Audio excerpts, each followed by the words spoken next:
Hey guys, welcome to Tutorial Guru. Today I'll be showing you how to log into your Spotify account online on your computer. And now let's dive right in. Now to log into your Spotify account on your computer, first open up your preferred browser. As I have already opened the Google Chrome, and in the search bar click over there and type in the address spotify.com and hit on enter, and then you'll be directed to the home page of Spotify. So let's wait for it.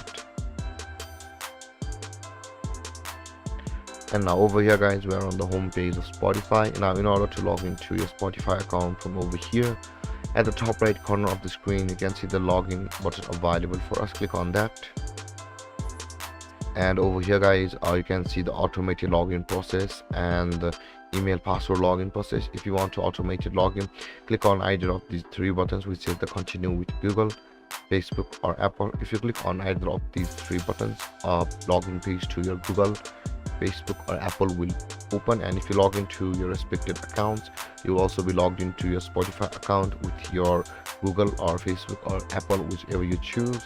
But for a manual login guys, let's enter our email address or username with which we have signed up for an account, and after that enter your password guys. But guys, if you've forgotten your password, you can always retrieve it from over here where it says the forgot password. If you click on that button, you'll be taken to a page where you will be able to reset your Spotify account's password. And with that being said guys, after entering your email address and your password, simply click on the login button available over here, and then you'll be signed into your Spotify account online on your computer. And there guys, this is how you log into your Spotify account on your computer. And if you have any confusions or questions regarding the topic, feel free to comment in the comment section below, and don't forget to like, subscribe and hit that bell icon for more videos. Thank you for watching guys. Peace.